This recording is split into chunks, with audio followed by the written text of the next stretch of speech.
think last time we went through the heat engines, especially Carnot cycles. And at the very end, we went through these processes, trying to show that the efficiency is actually only related to temperature. Okay, so originally the definition of efficiency is work done by the heat engine over the heat extracted from heat reservoir, the hot heat reservoir. And it turns out that if you go through these calculations, in the end, you'll find out the efficiency is actually related to just the temperature. So for Carnot cycle, the efficiency is 1 minus T1 over T2, which means that if the temperature difference is large between the heat reservoir and cold reservoir, then the efficiency can be maximized. Okay, so for the derivations, actually the most important part is to show this. VB over VA is VC over VD. And this is one of the problem sets for your homework. So if you have the textbook, please go through this problem set. I guess to write down the work as something like this shouldn't be a hard problem for you. But I think the most important thing is to show that based on ideal gas, we have this kind of a relation such that the first term and the third term can be combined. And then later you can show that the efficiency is something like this. So the proof of this efficiency won't be in the exam. Just to let you know that this is not going to be the exam, because I don't like to put something that's already in textbook, this kind of proof, in the exam. But please go through that and see if you can understand why this is the case, and you'll get this efficiency. So this is a different approach compared to what we mentioned earlier by Kelvin. He suggested that the function between Q1 and Q2 is some function of temperature. And the simplest case is to define this as just T1 and this is T2. So in the end, you'll have something like this. Okay. But if you want to derive that explicitly, then this is, again, what you will see.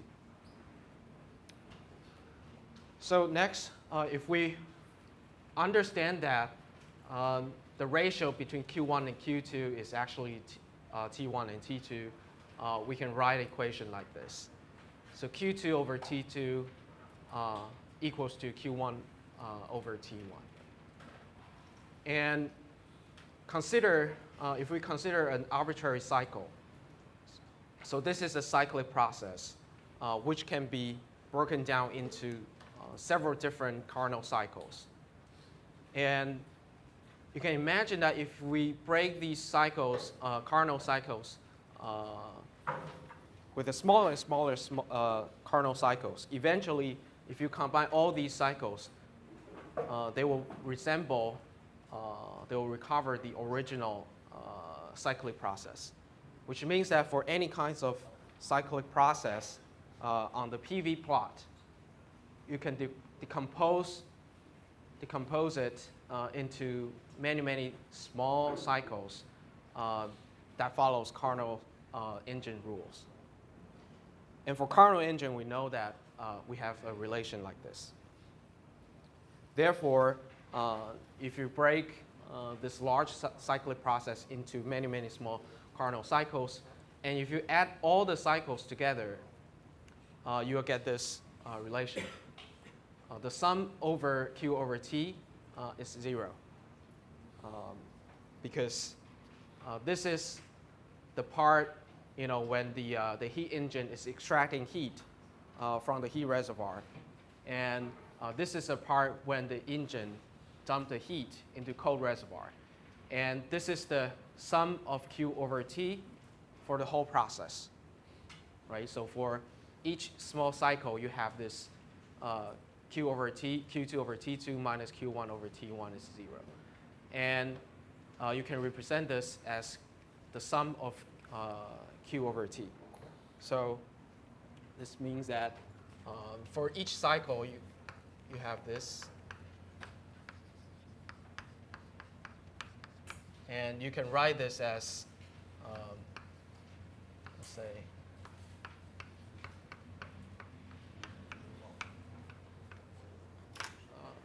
Qi over Ti is 0. And therefore, for all the cycles adding up, you have the integration for dq over t, and that will be 0. So in the end, you can define a state function, which is delta q over t, because we know that the definition of a state function is that if you go around a cyclic process, if you do the integration, it should be 0, because you come back to the original state. So therefore, this delta q over t can be defined as the state function. And that's the reason why we say, in terms of classical thermodynamics, the entropy is defined as delta q over t, or the change of entropy is defined as like something like this. So this is what I just stated. To emphasize Q in this equation, which is the Q defined by the reversible process. So you always remember that when we try to define, for instance, entropy, when we write delta Q over T, and if this delta Q is the delta Q of the system, then this is the delta Q of the reversible process. So this is a more, I would say, careful way to write ds. So ds is delta Q reverse over T. And we've already seen this before. So that's the reason why, the argument that we just went through is the reason why we can use ds as or S as our state function. So the entropy during the cyclic process that we just mentioned, entropy would decrease associated with the heat source, or you can say the hot heat reservoir, and that's Q2 over T2. And we know that we extract heat from the heat source, and therefore the entropy actually decrease on the heat reservoir side. And the entropy will increase associated with the heat sink, because the heat sink absorbs some heat into it from the heat engine. Therefore, there's an increase of that, which is Q1 over T1. And based on what we just know, delta S total is 0. Therefore, for the whole process, so for the whole cyclic process, Q1 over T1 equals to Q2 over T2. And the process is conducted reversibly. And the second law, therefore, the second law of thermodynamics can be stated as the entropy S, defined as something like this, is a state function. Okay, it's a state function. And more importantly, I think this is the most general comment or statement for the second law, which is the entropy of a system in an adiabatic enclosure can never decrease. Or more generally speaking, we will say the entropy of an isolated system can never decrease. It increases during an irreversible process and remains constant during a reversible process. And actually, we've already mentioned this last time, right? When we talk about the delta S irreverse or the delta S IRR, when we have a system that is completely isolated from outside, okay, you cannot absorb any heat. So ideally, if you cannot absorb any heat or exchange any heat with outside, then there's no change of entropy. So delta S should be 0. However, if your system is going through an irreversible process, then there's a heat waste being produced during the process. And that will increase the entropy inside. Therefore, you have this greater than 0. There's a possibility that the entropy change can be greater than 0. So this is the reason why we have dsIRR. So when people ask you about, say, the second law of thermodynamics, then we will say the total change of entropy is greater or equals to 0. But more importantly, is this system should be an isolated system.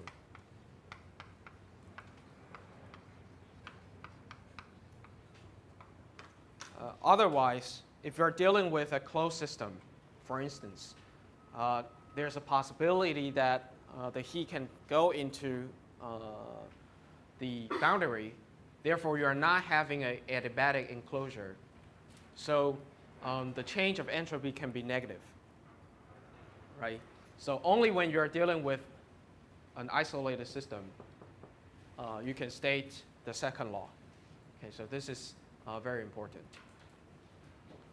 And of course, on the textbook, it states that it's a summation of all the processes. So the ds or dsi means that the incremental change in entropy for all parts of the system. So for every steps, you gain a little bit of entropy. And the dsIRR is the part that is created during the irreversible process. We've already mentioned this before. Okay. So let us go back to the original question at the very beginning of this chapter. Like, what will be the maximum work that can be done by the system? Okay, so we already know that, for instance, if we evolve from state A to state B, the change of the internal energy will be the difference between the heat exchange in the system and also the work done by the system. So it will be the difference between Q and W. However, we don't know how much work can be done and how much heat will be involved in this process. So therefore, we want to see what will be the maximum work can be done. And we went through that at the very beginning of this chapter. And that is related to the irreversibility. So only the first law cannot give you that, how do you say that, the measure of how much work can be done. You have to include the second law. Therefore, we write down the first law here, which is fairly simple. dq is du plus dw. And we write the second law over here. And the second law states that, so this is a more general way to write second law. Sometimes we will neglect this part and we will just write this delta q reverse over t. So again, this ds system, here we have delta q over t plus dsIRR. And please bear in mind that this is actually q reverse over t. So if you're dealing with a reversible process, then you can write this simply like q reverse over t. So because ds is, s is a state function, for the system. Okay, so if we have these two equations, you can see that you can move the first law into the second law. Therefore, the ds system can be written as du system plus delta w over t plus this irreversible process cost entropy change. And if you move things around, you'll realize that delta w, this is the term that we want to justify, will be TDS minus du minus TDSIRR. So imagine that if you're, again, dealing with a reversible process, then you don't have this extra term, right? So for reversible process, this is much simpler. However, if you're dealing with irreversible process, you'll see that the work equals to these two terms and also a term that is related to the irreversible process. Therefore, delta W is less than this thing. If you're dealing with reversible process, again, this will be an equal sign. However, if you're dealing with irreversible process, since you have this extra thing, so this will be smaller than TdS minus du. So for a process proceeds at constant temperature, we can define the work like this. So it should be less than T delta S minus delta U. Later, we actually will see that we define a term called Helmholtz free energy.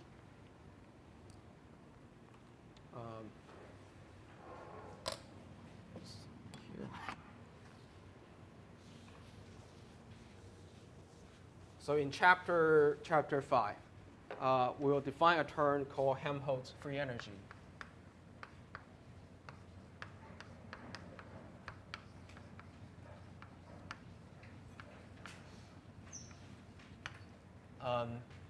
Defined as A.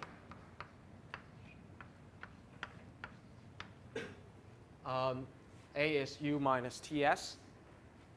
And you'll see that when we write down that thing over there, this is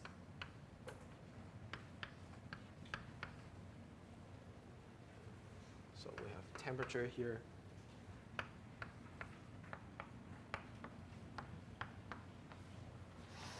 Which means that this will be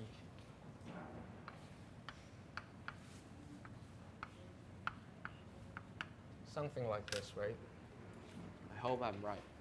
So the maximum work that can be done is the difference of Helmholtz free energy. So this means that Helmholtz free energy is kind of measure of how much work can be done by the system under this constant temperature process. But we will come back to this in chapter 5 in a more careful way. But you can sort of understand why the textbook wants to write things like this. It is because we will later define another term called Helmholtz free energy. And the Helmholtz free energy, if you use that and plug into this equation, this line, you'll see this line can be changed into the difference on the right-hand side, can be changed into the difference of Helmholtz free energy.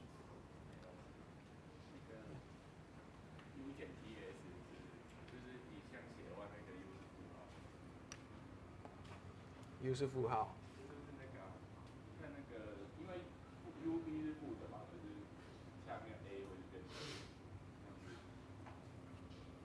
我们重新来。So this is, let's say this is UA minus,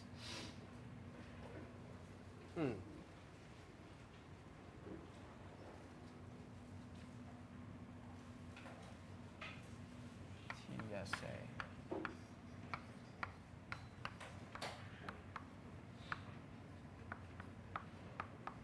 Okay, so it should be UA minus U. Yeah, you're right. Yeah. This is correct, right? Yeah. Okay, so it should be the opposite. Yeah, UA minus UB. Sorry about that. Oh, yeah.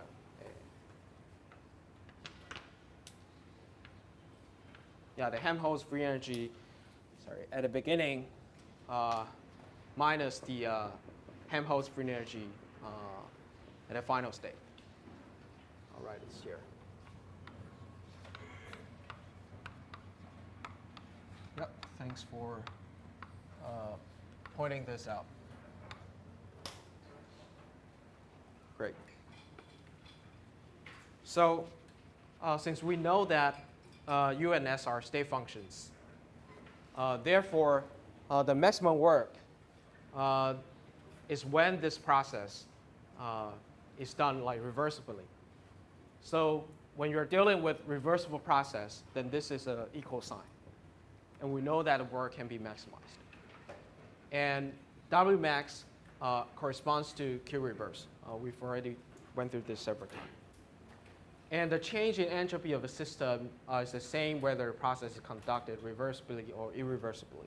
So this is also a statement that we went through many, many times. So please bear in mind that for a system, the change of entropy does not depend on whether this is conducted reversibly or irreversibly. And the variation in work, on the other hand, is dependent on the heat effect. Therefore, you'll see that for Q reverse is greater than Q.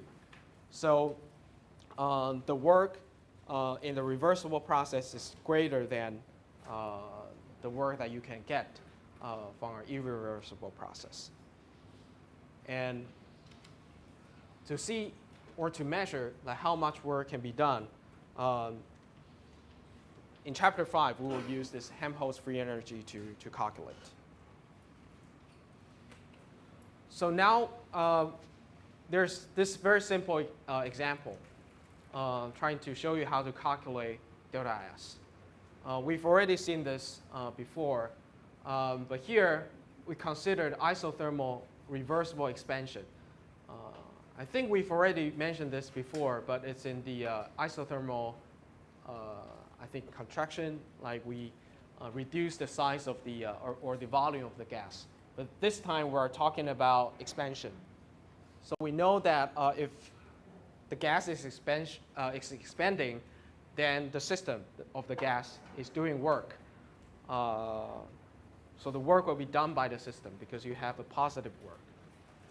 And here, the example that we're going to see, at least the first one, is an isothermal reversible expansion, so which means that we can use the old trick to calculate. So we try to calculate the change of entropy, and it is better that if we just use this change of Q. And so if it's isothermal, then we know that T is constant. And for ideal gas, it means that delta U is 0. Right? So based on first law, we know that this term is 0. So the heat absorbed by the system will be the work done by the system. And if you plot it out,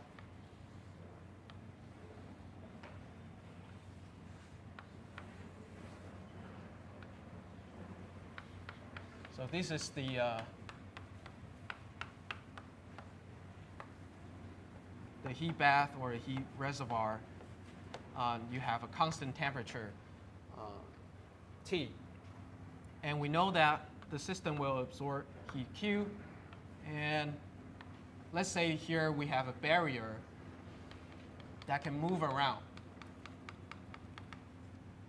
And originally we have volume V, or VA. And later, because we absorb heat, and this barrier can move up. And then later we have volume, say, VB. So originally the volume is VA. And after expansion, it becomes VB. And we know that the heat absorbed will be the work performed. And previously, we already know that this work, if you consider the PDV work, it is integration from VA to VB. And for ideal gas, this is fairly straightforward.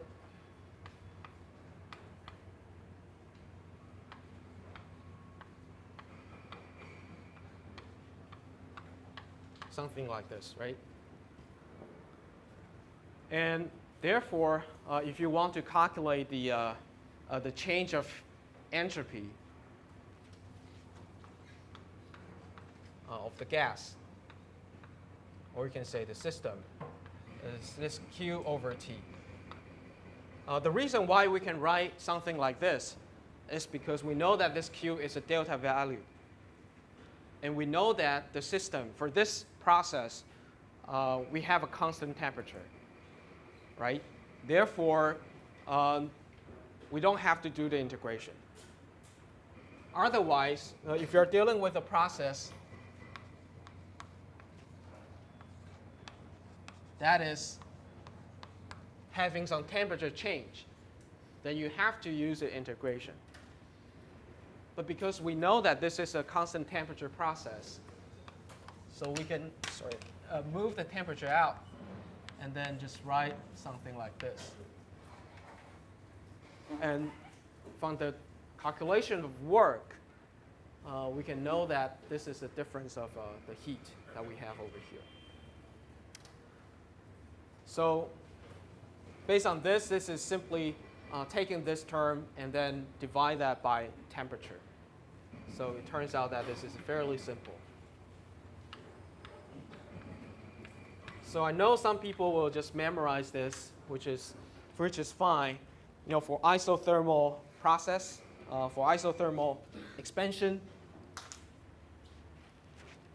the change of a system, the change of entropy for the system is R log VB over VA.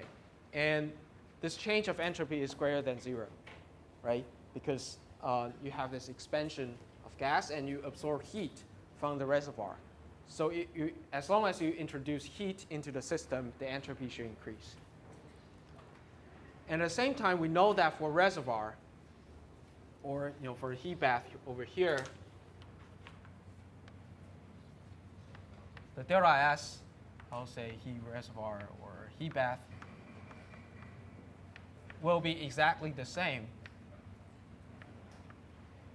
which is minus Q over T, and it will be R log, therefore it will be R log VA over VB.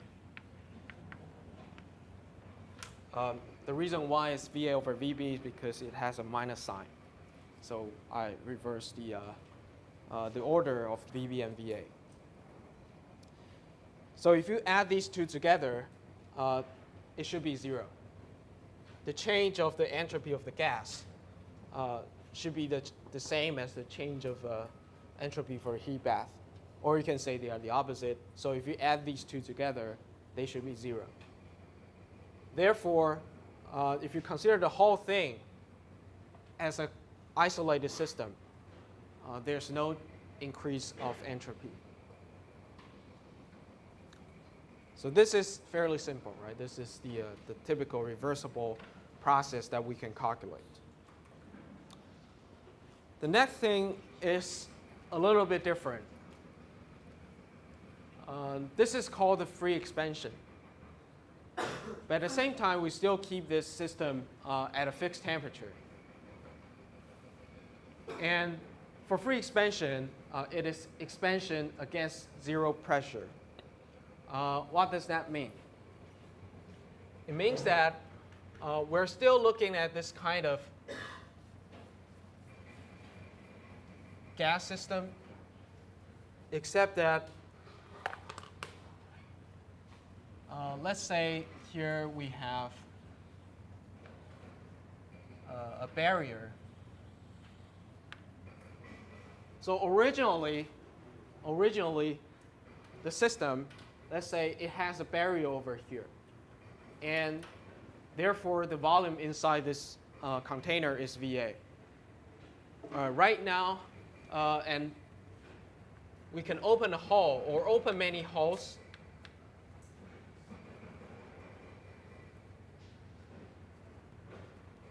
And let the gas, diffuse into a greater volume freely. So the gas is not pushing anything. It is not exerting any force upon the barrier. So the gas molecules originally confined in this space, it will just diffuse into this space. So therefore, you will see that there's no work to be done because the gas molecules are not pushing anything. It is just diffusing into the vacuum. So originally, it is having a volume VA, and then later on, it becomes VB. Therefore, the work done by the system is 0. And therefore, if you follow this line, the first law, Q will also be 0, because we already state that this is an isothermal process. So delta U is 0, W is also 0, then Q is also 0. So you are not absorbing any heat from the heat reservoir. So again, for the, I'll plot it here. For the isothermal free expansion,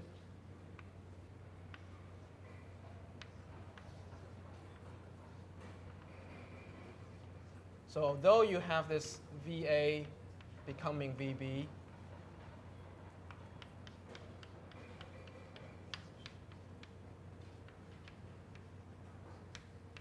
but you don't have any heat flowing into your system. So the heat bath is not supplying any heat. Therefore, based on first law,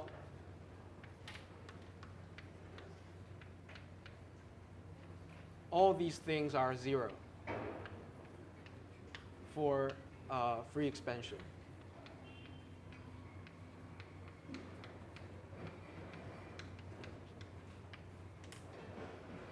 So for free expansion, these things are all 0. And because if we want to look at the change of entropy for the heat reservoir, we know that there's no heat coming into it or leaving it. So delta S heat bath in this case is also 0. That's the reason why here the reservoir delta S is 0.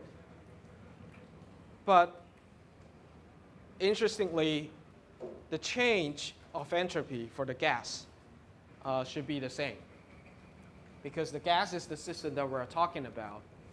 And we know that the original state and the final states are the same, right? For these two cases, either free expansion or the original isothermal expansion against a barrier, the initial state and the final states are the same, because originally we have VA and the final state we have VB. Therefore, the change of entropy for the gas should be identical for these two cases. So delta S heat bath are different, but delta S gas system should be the same.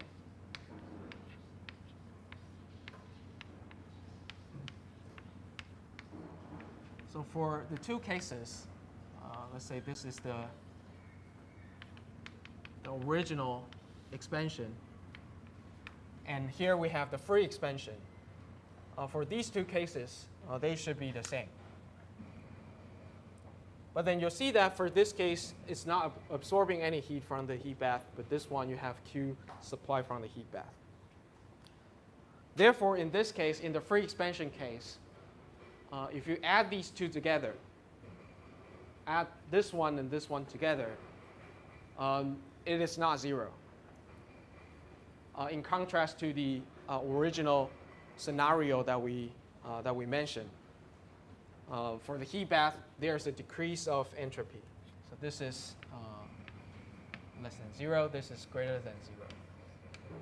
So if you add these two together, it will be 0. But if you add these two together, it is not. Therefore, for the free expansion process, there's an increase of entropy that is due to the irreversible process.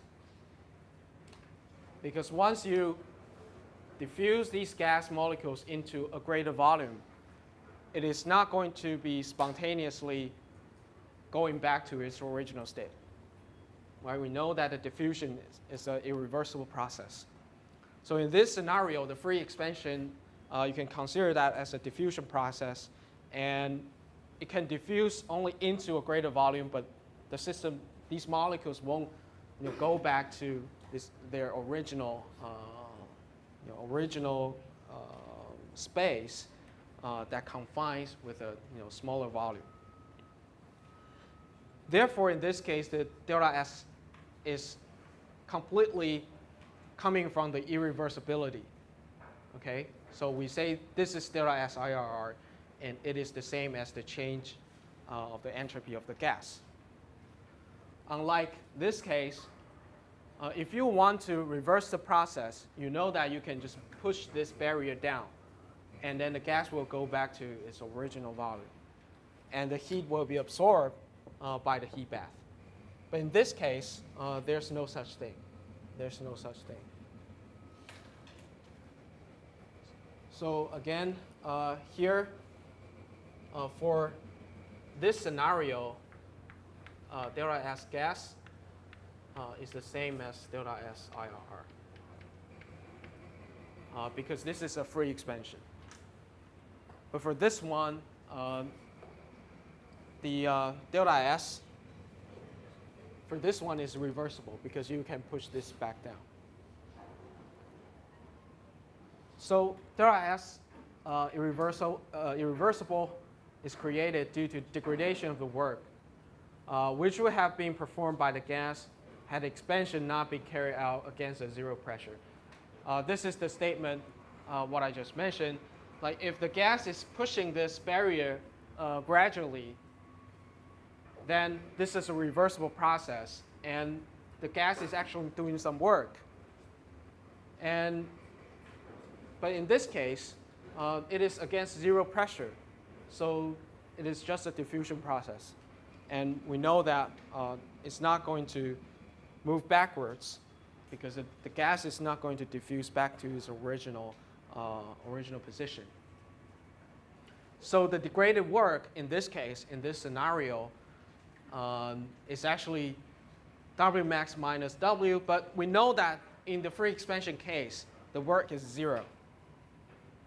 So this originally, in the reversible isothermal process, you have this amount of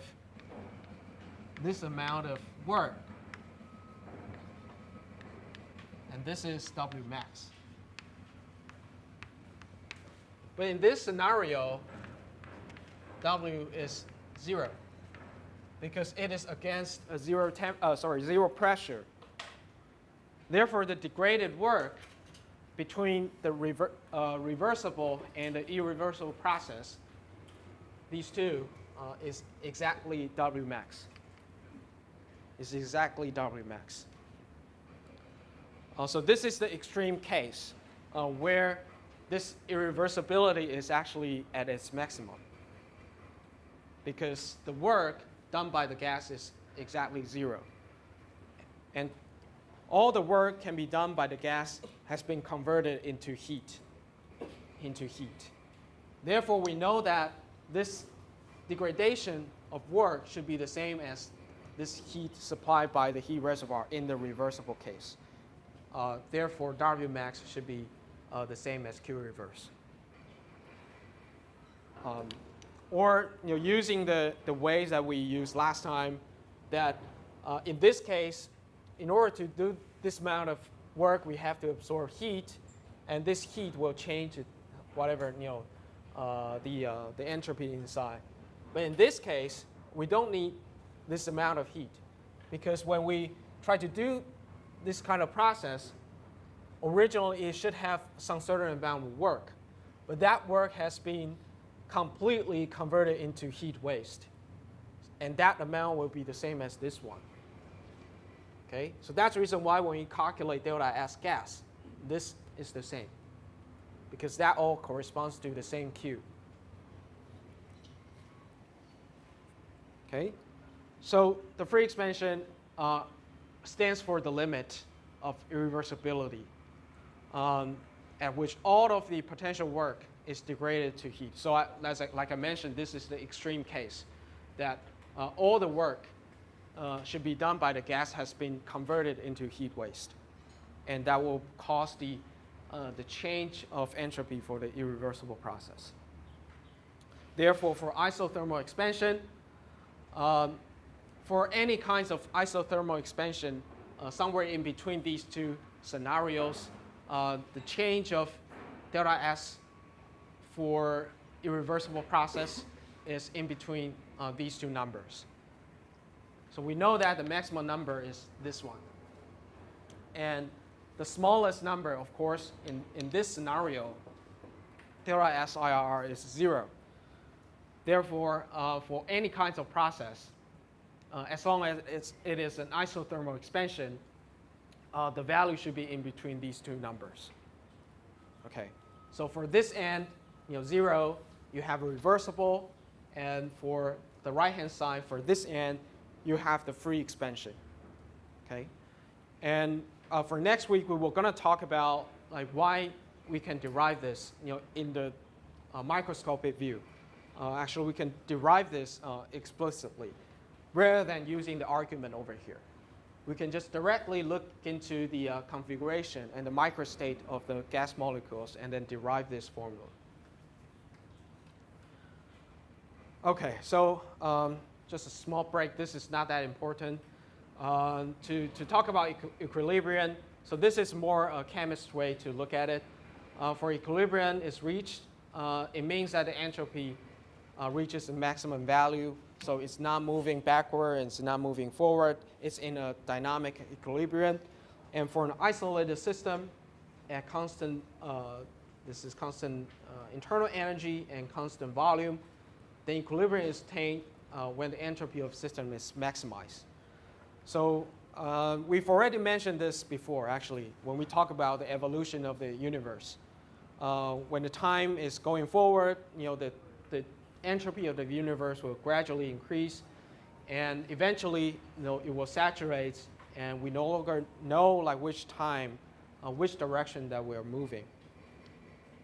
And that's the same for chemical reaction, that if you have A plus B, and it's going to become C plus D, and we know that there's a reverse, there's action and reaction, and they're in a equilibrium. And the reason why we have equilibrium is because at that point, the entropy is maximized. So this is just a chemist's way to talk about this. And we'll come back to talk about the combination of first law and second law later. I have a typo here. Not a typo, but I wrote this wrong. Delta S gas is R log VB over VA instead of RT. So there's no T over here. So that's also one thing that you can check when you do some calculation. So eventually, when you do calculation based on work or energy, the final unit should be in joules. But if you are dealing with the change of entropy, it should be in joule over Kelvin. So this is the typical unit you should get when you do the calculation. So there shouldn't be a T over here. This is a typo. Okay, so next we're going to talk about the combination of first law and second law. So this is just some, I think this is just some mathematical tricks that we will frequently use when we go into chapter 5. So we know that for first law, you have the change of internal energy is delta Q minus delta W. Or if you can move the terms over here, you'll get that. And W, typically you can write it as PdV. And for the second law, we know that when you're dealing with reversible process. So from now on, actually for most of the rest of this semester, you're going to use just reversible process. So ds typically can be written as delta Q over T. And remember that this Q over here is Q reverse. It's Q reverse. Or you can write dq as TdS. So if you combine, these two, this is the formula that you will get. So this equation is fairly important. Typically, I like to write it in a different way, but this is the same. So for instance, if I start from here and say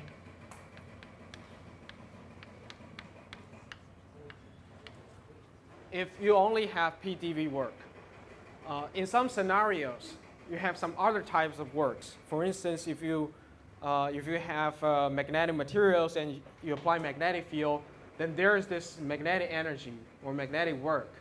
And that is also in your textbook. I think in chapter 2 or something, there's a section that is related to the magnetic work. But in this case, if we're dealing with just the gas, then we don't have that other types of works. Then you only have PDV. And if you combine the second law,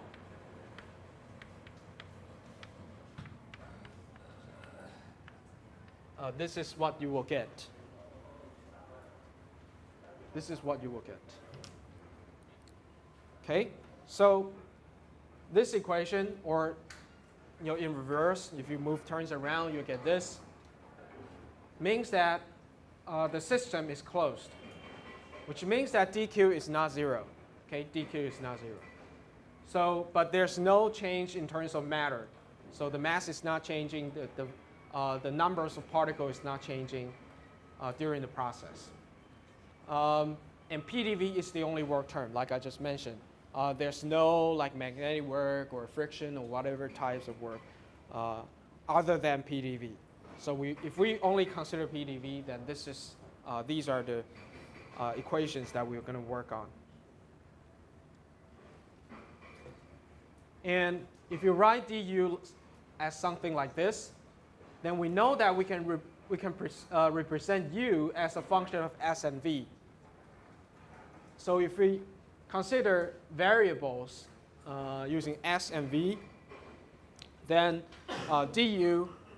this du can be expanded as the partial differential of partial u partial s and partial u partial v. So if you write this perfect or exact differential like this, and if you compare this to the equation that we just derived, then immediately you'll see that the temperature is actually partial U partial S at a fixed volume, and the pressure is partial U partial V at a fixed entropy with a minus sign. So at this point, these are not that useful, because the variable, so we rarely use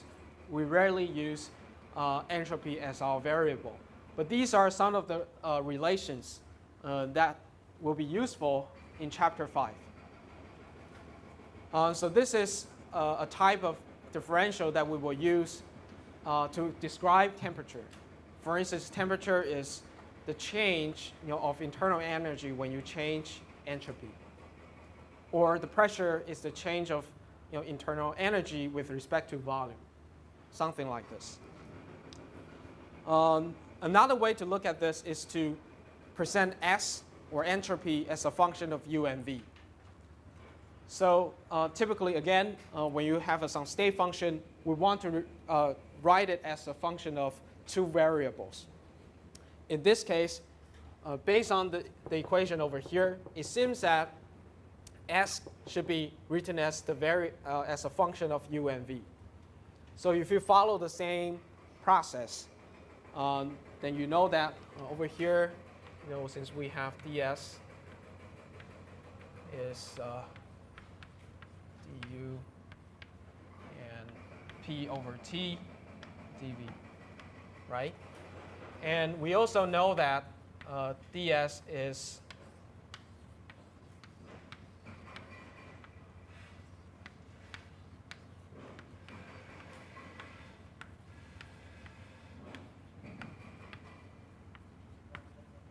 if you expand this perfect differential, then you get these two terms.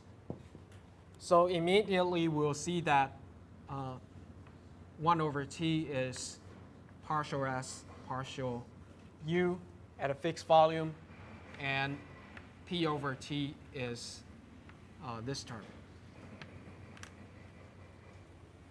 So for instance, if you want to understand the change of entropy of a system while changing the volume, then you can measure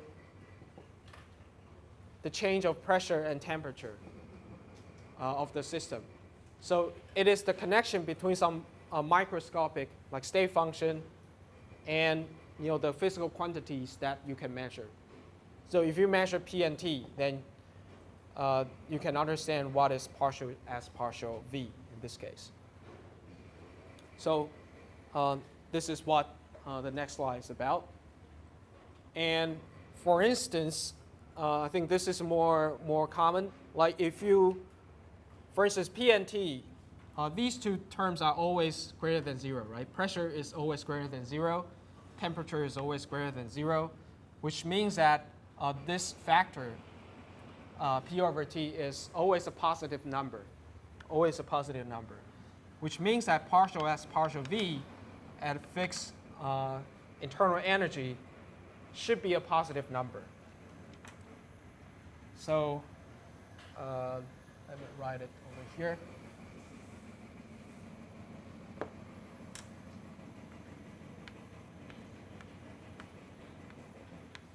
This is fixed U, T. This is always greater than 0. Therefore, we know that when you change the volume, when you increase the volume, if we plot S and V,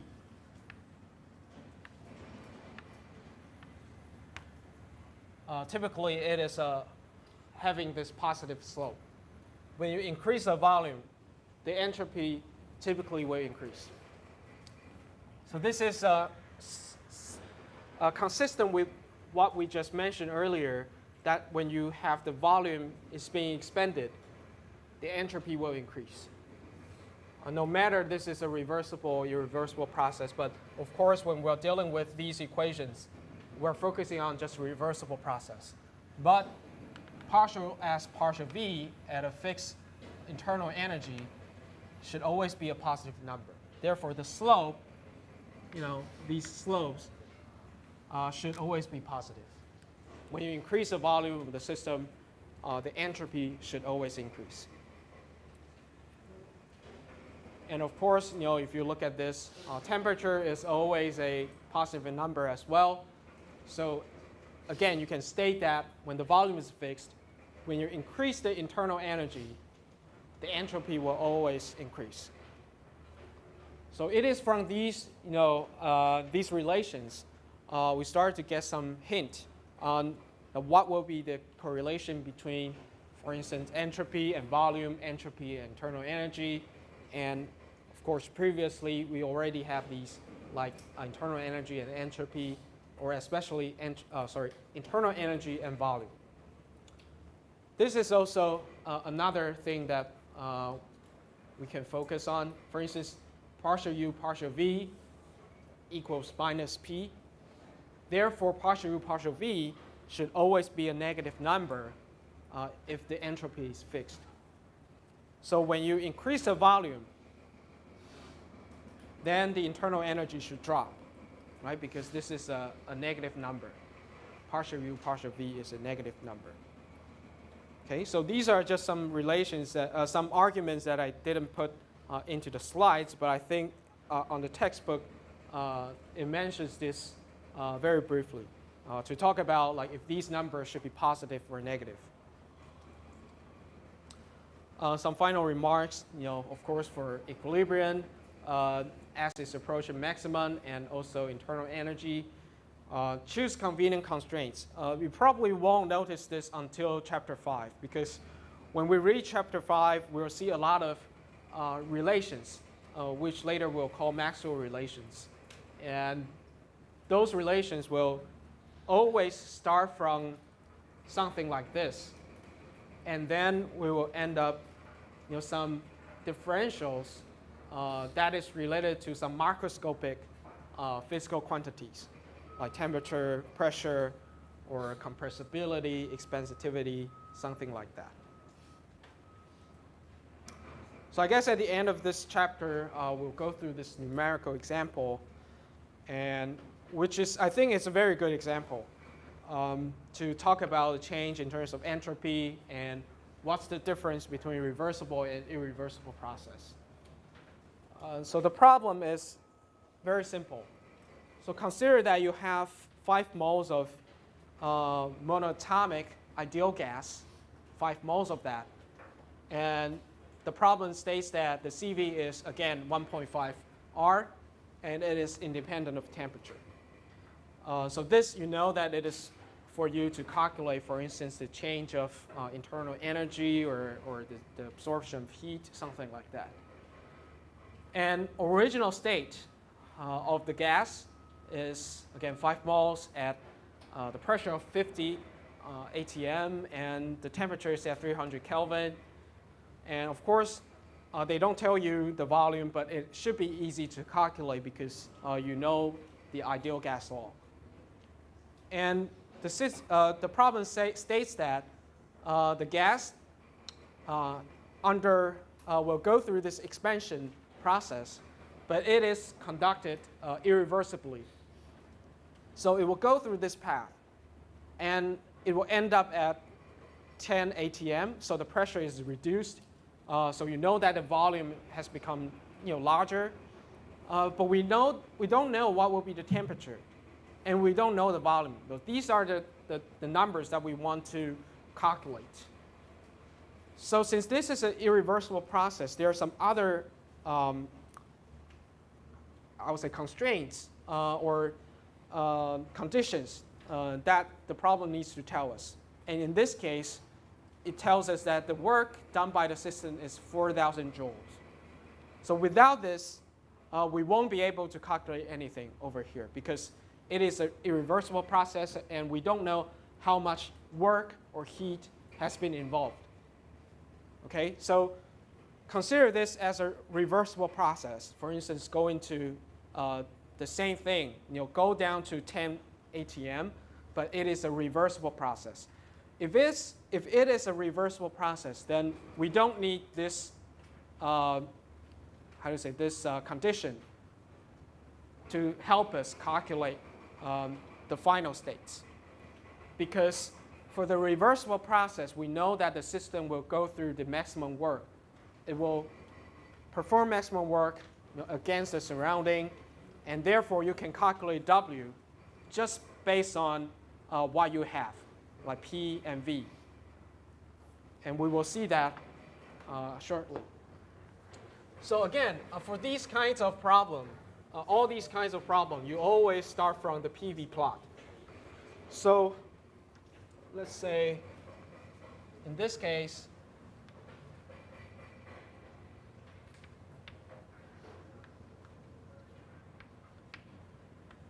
so originally we have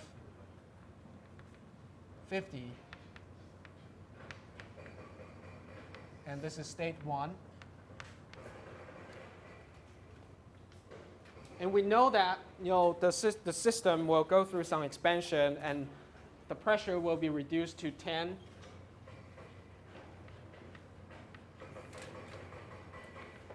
So it will be on this line. But we don't know which point because this is an irreversible process. However, if you start from state 1 and then you go to another state through a reversible process, then we know that because this is an adiabatic expansion, it should follow only this line to this point. So there's only one possible path for the reversible process, and it is this yellow line. So therefore, this is the state 2 on this slide. But but this is not what we want. Now, state 2 is not what we want. Actually, eventually we want to know what will happen if the system go through this path, like irreversible expansion, and the system perform like 4,000 joules of work. So there are some numbers that we need to calculate first. For instance, the volume. This is fairly straightforward. So based on first law, based on the ideal gas law,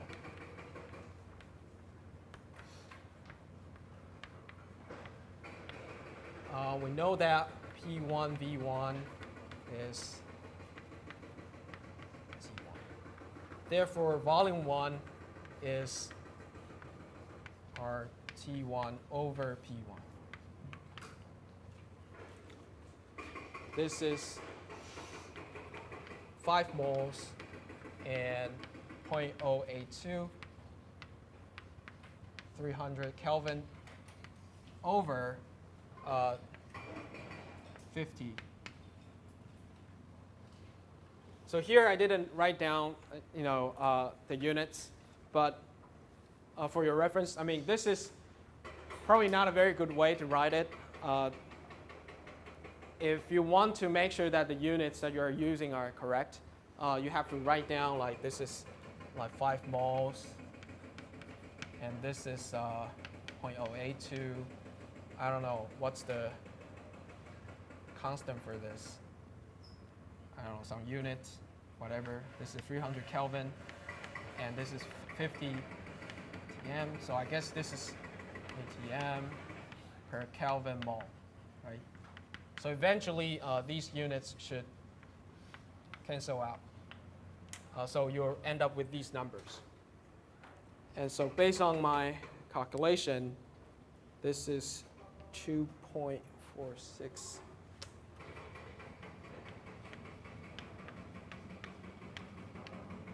2.46 liters. So, I mean, this step is pretty straightforward. So I don't think you have to write it down. I mean, of course, when you do the calculation by yourself, this is the very first step to make sure that the volume in the original state is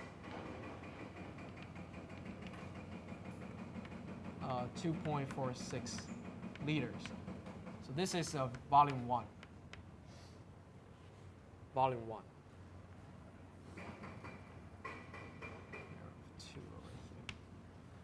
And next, if we want to just get a better understanding of what will happen if you go through a reversible process, and the state 2 is also not that hard to calculate, right? Because here, V2 you can still use this same ideal gas law, except that you use V2, P2 over here.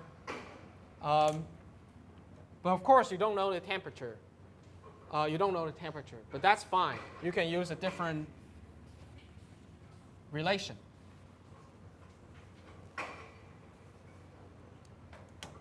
To calculate volume 2, we use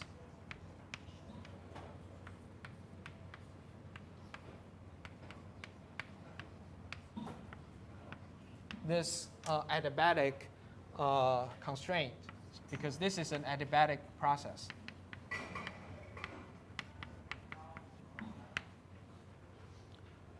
Right, and in this case, CV is 3R over 2, so we know that gamma in this case is 5 over 3.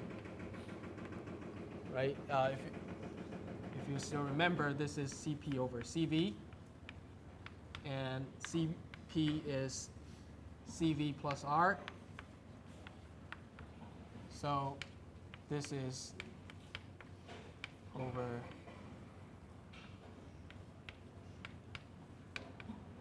5 over 3. Okay. Sometimes it's better if you just memorize this. For monoatomic ideal gas, this is 5 over 3. So if you plug in, then you can estimate this is V2. And it turns out to be I've done my calculation, so you should do that at home as well. 6.46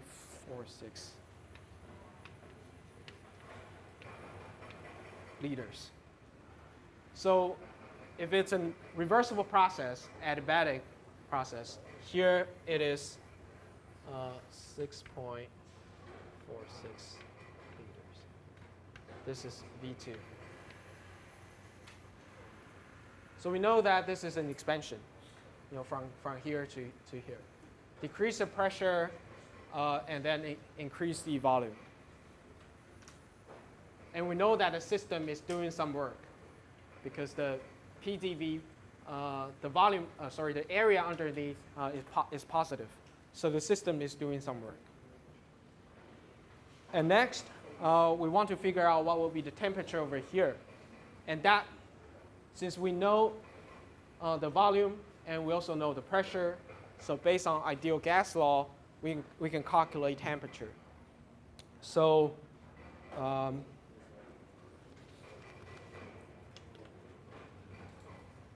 T2 is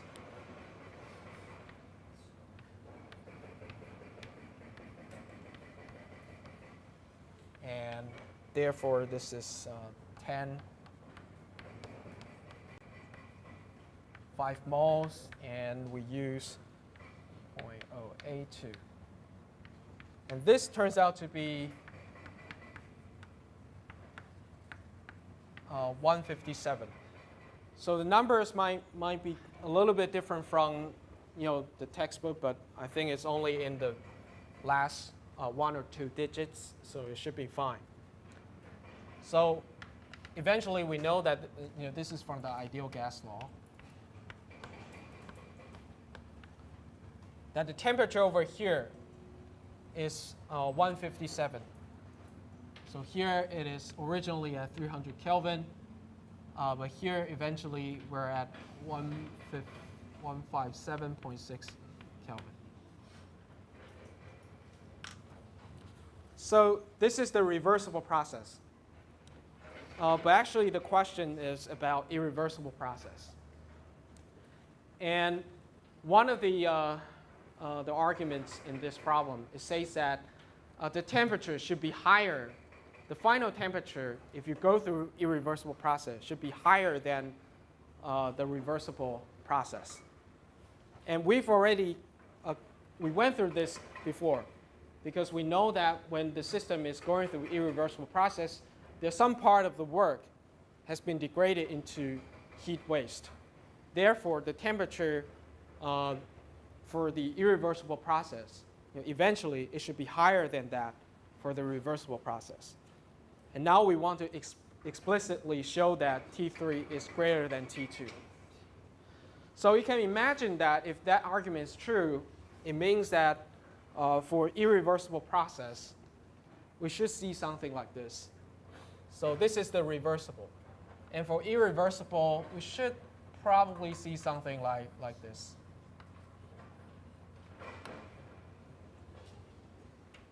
The path should be something like this.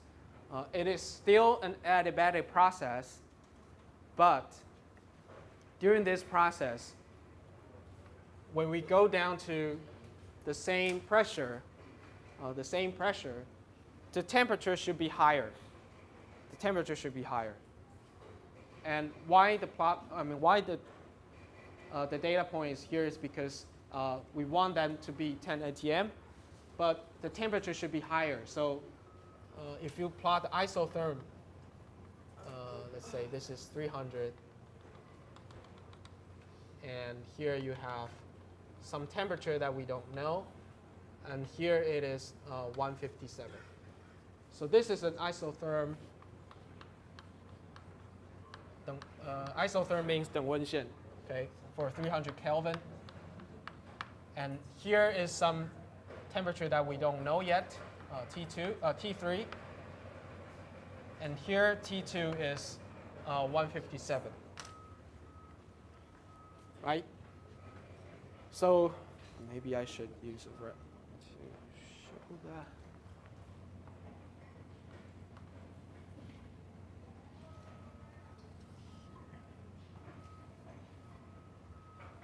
Okay, so here it should be something like T3, this is T2, this is T1. And we know that T3 should be greater than T2. Therefore, I assume the final state is over here, rather than over here. Because we know that the final state should be, on this line, but we don't know if it's here or there. Now we know, based on our argument earlier, that there's some heat waste being produced. Then it should be something like this. But even if you don't know anything about that, we can still calculate a lot of things. So this is actually our starting point. Once you know all the relations between these things. So the first thing that we can do, since we want to calculate, first of all, T3 and volume 3. And what we can do is first calculate the temperature change. And based on first law, so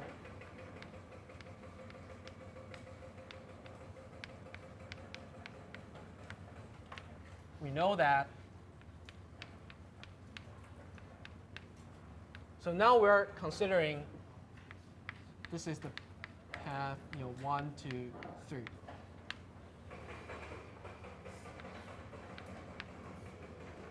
First of all, we know this is an adiabatic process. Therefore, this is 0. Because this is an adiabatic process.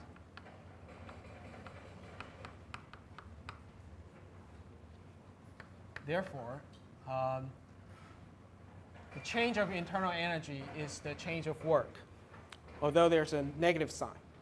So delta U is minus W. And the problem states that the work done by the system is 4,000 joule.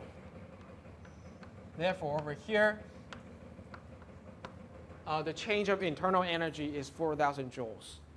It's or you can say minus 4,000 joules. And we know that du, can write over here like notes, like du is ncv dt. I still remember from like 2 or 3 weeks ago. Therefore, delta u is ncv delta t is minus 4,000 joules. And we already know these things, and we know the initial temperature. So now we can get the final temperature, right? So here we have delta T is T3 minus T1. Therefore, T3 minus T1 is minus 4,000 joules divided by 5 moles. And the CV that we're going to plug in is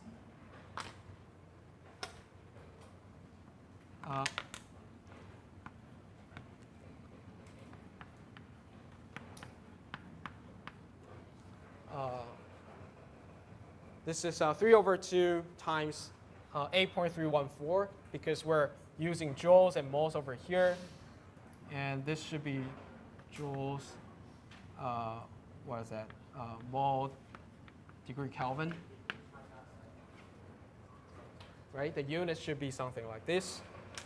So eventually, T3 minus T1 should be minus 64.51 Kelvin.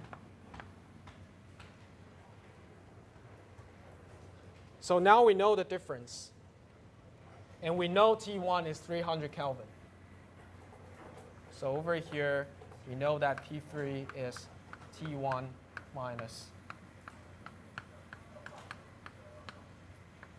This is 300.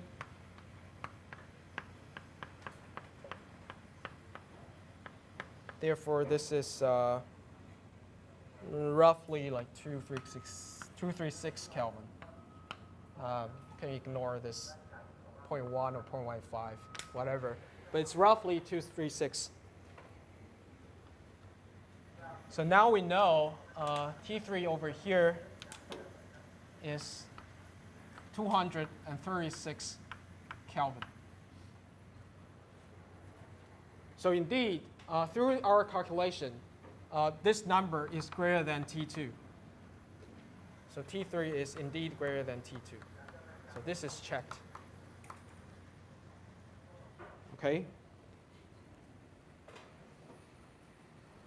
So now the final thing is to calculate V3, and this is fairly straightforward because, again, we're going to use the ideal gas law. So if these are all okay,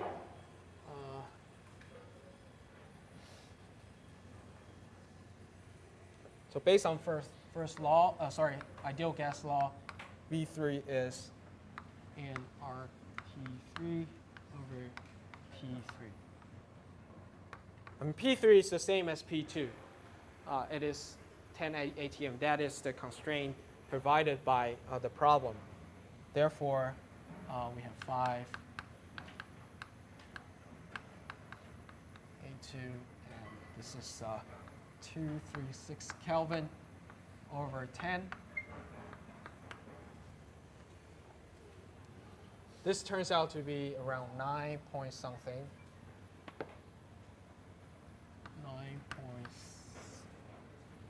9.8. This is my number. I mean, if you use our calculator, maybe you have a slightly different number. That is very common.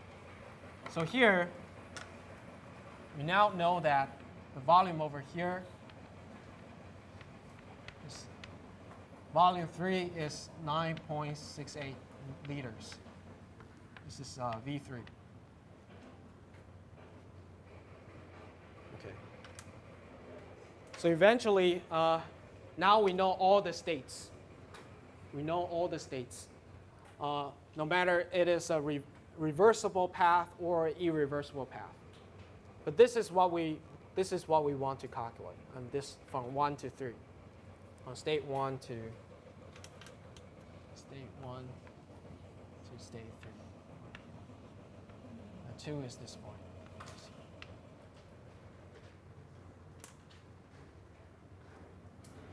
Okay. So if these are fine, next we want to calculate the change of entropy. Like what is ds? Ds is a little bit hard to calculate, but it really depends on like what kind of path you're choosing. So this is the PV plot that I just made. So we have state 1, state 2, and 3. Let me further simplify this by erasing these lines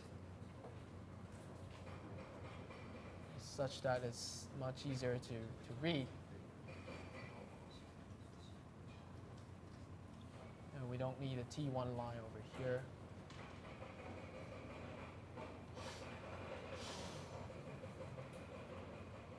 Okay. Maybe this is much easier to read.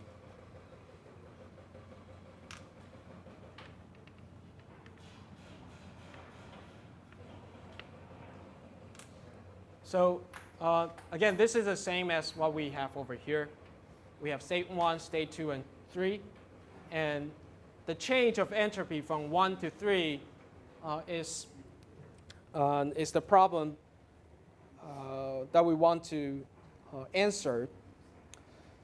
But since the path is a little bit complicated, we don't know what's going on along this path, right? So it's hard to calculate the change of entropy based on this path. So eventually, we will look for other kinds of paths that's much easier for us to calculate the change. And there are several options. So in this case, at least on the textbook, it has one option is you can start from state A, and you will go through just a reduction of pressure, and there's no change in terms of volume. So it's an isometric process. Start from 1 to A, and what is special about this point A is that it is on the isotherm of this 236 Kelvin.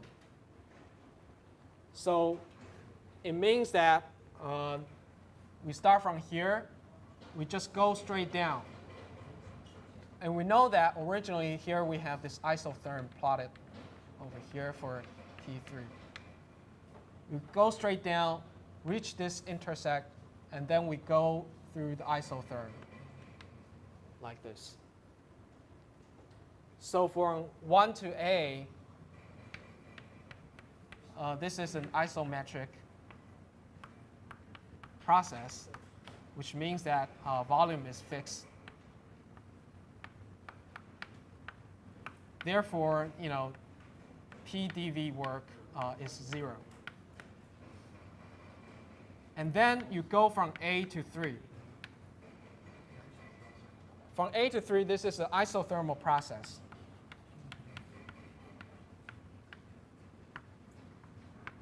Then you can do all the calculations later. So this is one option. This is actually what I did last night. It is a little bit more complicated, I would say, because from 1 to A, the entropy change is not 0. And also from A to 3, the change of entropy is not 0 as well.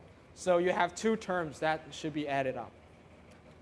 So another way to solve this problem is to start from 1 directly to state 2 through an adiabatic process. So we start from 1, and we go to this state that we already mentioned earlier, from 1 to 2, and then from 2 to 3. This is actually more straightforward. So I'll say this is option 2. And option 1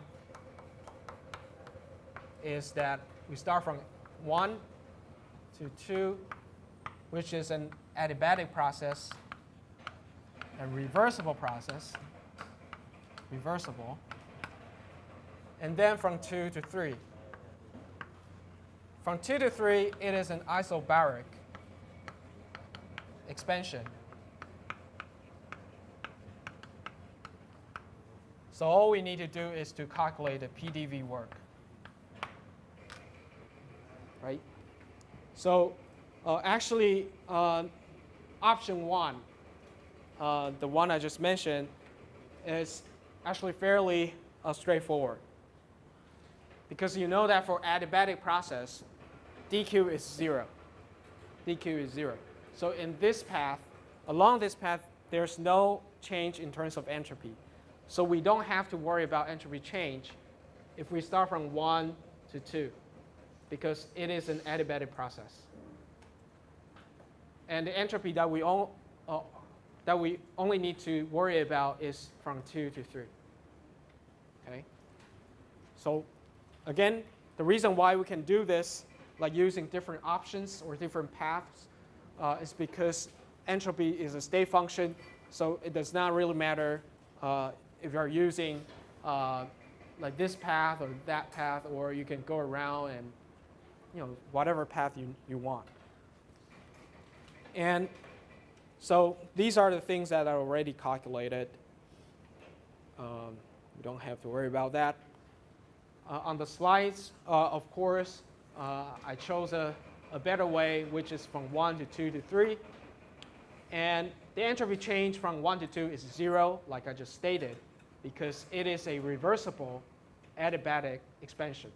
So we don't have to worry about the state from 1 to 2. All we need to worry about is from 2 to 3, the expansion over here. So let me remove this first.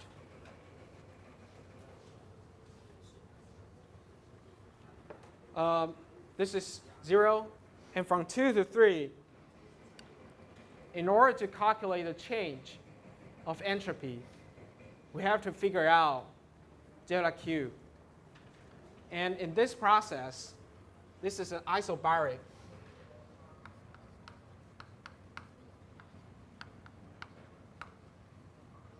Want to calculate delta S. And we know that delta S is dq over T. It is something like this.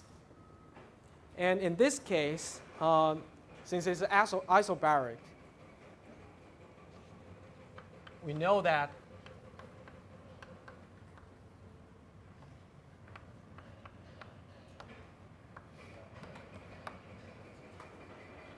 the dq is ncp dt. This is from chapter 2, right? Because the heat involved in the isobaric process is ncp delta T. That is, or you can say this is dH over T. If you remember, this is enthalpy. Right? For isobaric process, we use enthalpy. And it turns out that to be Cp. So here, Cp is Cv plus R. Therefore, the calculation can be done very easily. We know T2 and we also know T3. So we already know these parameters. And N times Cp is 5 moles times Cp is, let's say, Cv plus R. And later on, we have this integral dt over T.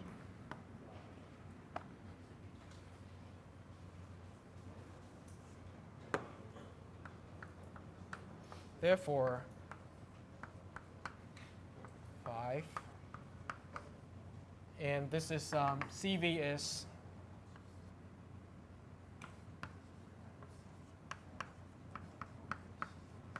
uh, 3R over 2 and plus R. So therefore, this is just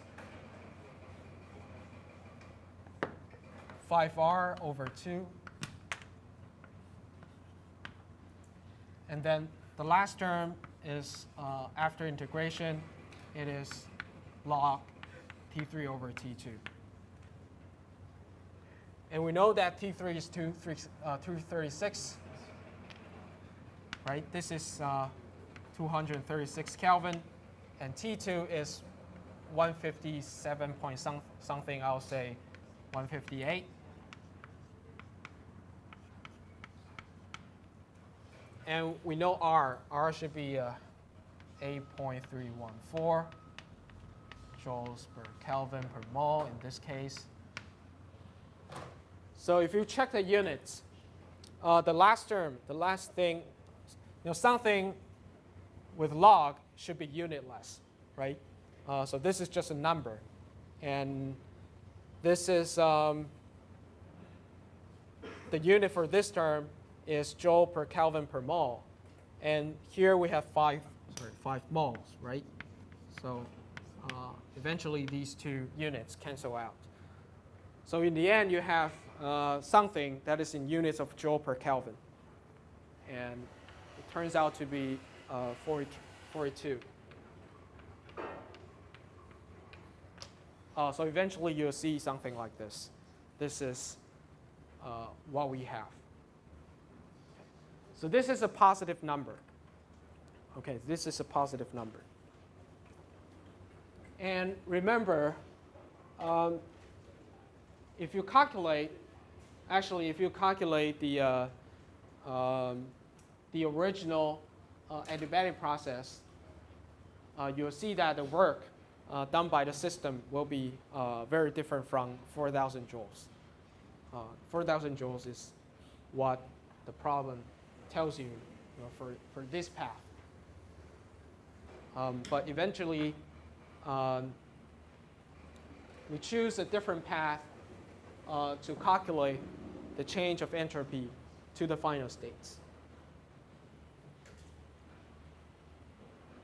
So you can go through, I think on the 6th edition, it is page 86 and 87 for a different approach from 1 to A and A to 3. Although I must say it's a little bit more complicated, the calculation from 1 to A has a negative entropy change, and from A to 3, it has a positive entropy change. And if you add them together, I got a number which is fairly close to this one, which is 41.97 joule per Kelvin. So it should be, ideally, it should be the same, okay, using different approaches. It should be the same. So I guess that's the end of this chapter, and I've already sent you the problem sets that you should work on chapter 3. So please check those problems when you have time, because typically maybe 50% of the exam problems will be from the problem sets. So at least you'll get 50%, from the homework. Okay, so let's go to chapter 4.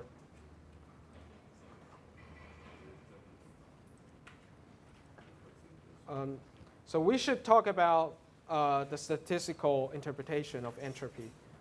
So this is from the microscopic point of view.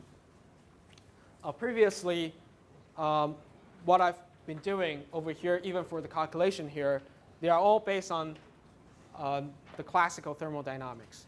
So you don't have to worry about the microstates. But in order to connect that with statistical mechanics, we have to go through its microscopic origin. So for the first law, we know that there's energy conservation. Therefore, from the classical point of view, the energy exchange in terms of heat and the energy exchange in terms of work will determine the change of internal energy. We've already seen this at least 1,000 times, at least 100 times. And from statistical point of view, the change of internal energy means that there's something going on in the microscopic states. So the change of internal energy is actually the change of microstates. And from the second law, we know that classical thermodynamics states the spontaneity or the degree of irreversibility of the reaction. So we know that there's a direction of arrow of time. And from the statistical thermodynamics, we actually want to give a physical meaning for that kind of quantity, especially entropy. So we want to know the absolute value instead of just calculate the difference for the final and the initial. Later we'll come back to this. The description, there are many ways to talk about entropy. Like how you explain it, like the degree of mix-upness that was proposed by Gibbs. We'll learn like Gibbs free energy later in this semester, but he's an American chemist, and he states that the entropy of system is a measure of its degree of mix-upness. Therefore, if you can define like how random the microstate is, if you can find a function to describe it, then you can find a way to describe its microstates. So at the atomic or molecular level, that is more mix up the constituent particles of a system, the larger the value of its entropy. So it should be able to define an absolute value for entropy rather than just calculate the difference, right? Because based on classical thermodynamics, because we start from like how much heat and how much work can be done, therefore we can only calculate the change. But if you know the microstate, like what is actually going on inside this, for instance, gas system, then we should be able to define the absolute value. So if we consider the melting, of a crystalline solid.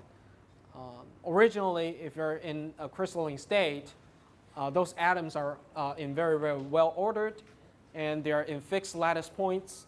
But when you go through the phase transition, you have to heat up your, for instance, from ice to water. You have to heat up your system, right? Heat up these bunch of water molecules. And eventually, the atoms are relatively free to wander through this space, and therefore they become liquid. And during this process, we know that you have to absorb a certain amount of heat. And typically, if you do this kind of measurement, you go through a constant pressure process. Therefore, we write the change or the absorption of heat as the change of enthalpy, delta H. And during this process, we also know that the temperature is fixed. If you know from your high school or freshman year classes, you know that during the phase transition process, there's no change in terms of temperature because the heat will be directly transferred into the material to perform the phase change. Therefore, the entropy will increase during the melting process because originally the atoms are in fixed position, they're more well ordered, but when it becomes liquid form, the molecules are moving around. Therefore, you have more randomness. Therefore, the entropy increases. From the classical thermodynamic point of view, of course, it is because this delta S melting is a positive number. We know that the enthalpy involved in melting or the latent heat involved in this process, phase transition process, is positive. And the temperature is fixed at your melting temperature. For instance, water, it will be at 0 degrees Celsius. Therefore, the temperature is fixed. And then you have a positive number. So that the increase of entropy of the substance related to melting, it is related to the corresponding increase in the degree of disorder because the particle starts to move around and move more randomly. And if you're considering the opposite process, for instance, freezing of liquid into crystalline solid, that is the reverse process from liquid to solid, then the entropy change of the system is negative, while the heat reservoir has a positive change of entropy. But overall, the change should be 0, right? Because when you're having this cooling process or the freezing process, you're actually releasing heat into the surrounding. And in this case, you have a heat reservoir. Therefore, the heat will be absorbed by the heat reservoir. Therefore, the system entropy is actually decreasing, but the entropy of the heat reservoir is increasing because it is absorbing heat coming from the system. So the increase in the degree of disorder of the heat reservoir will be the same as the decrease in the degree of disorder of the substance. The total entropy will be unchanged because this is a reversible process. So this is when the cooling or the freezing is carried out through a reversible means. However, if you supercool the system, the reason why we call this supercool is because we try to freeze the liquid below the melting temperature. Okay, so it is not in equilibrium. Therefore, if you if you go through the process below the melting temperature, that is to say you have a supercool liquid, then the total entropy change should be greater than 0. But of course, we know that for the system, the delta S system is still the same. It is because the delta S heat reservoir is different in this case. We've already went through this before in chapter 3.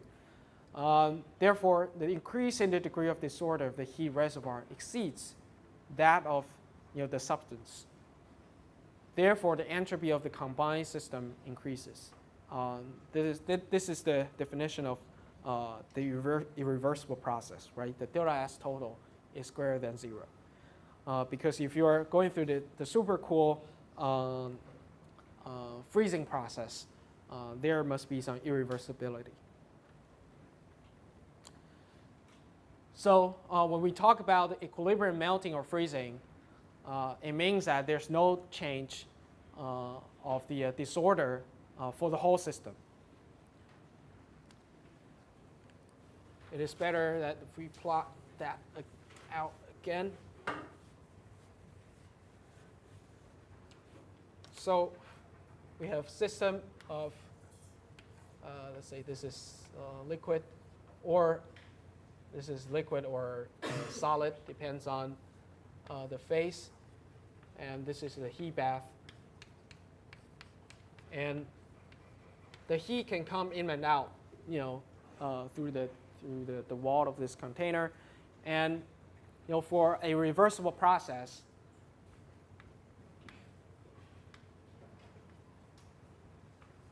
let's say if it's a freezing process, then the heat will be dumped into the heat reservoir, and the heat reservoir or heat bath will increase.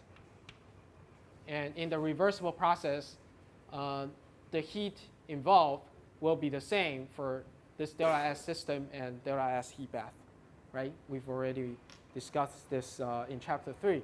But in the irreversible process, this is related to delta S IRR. Therefore, we don't need that much delta S heat bath.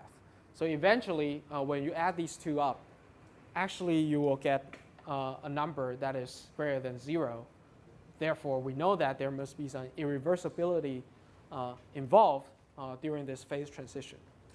Okay, so this is more like the argument based on chapter 3. In this chapter, actually, we're going to focus on the microstates. And especially when we talk about microstates, we're going to talk about quantized system. And the reason why we use quantized system to talk about these things is because it's much easier to understand. And typically, when we talk about the development of statistical mechanics, we have to also discuss the establishment of quantum physics.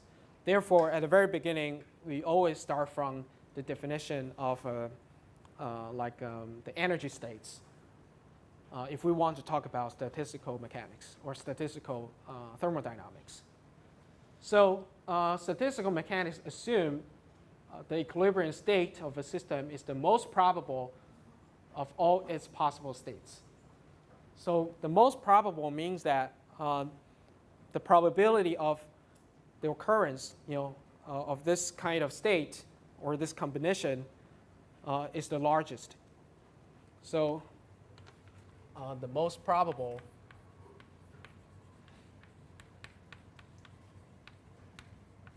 means that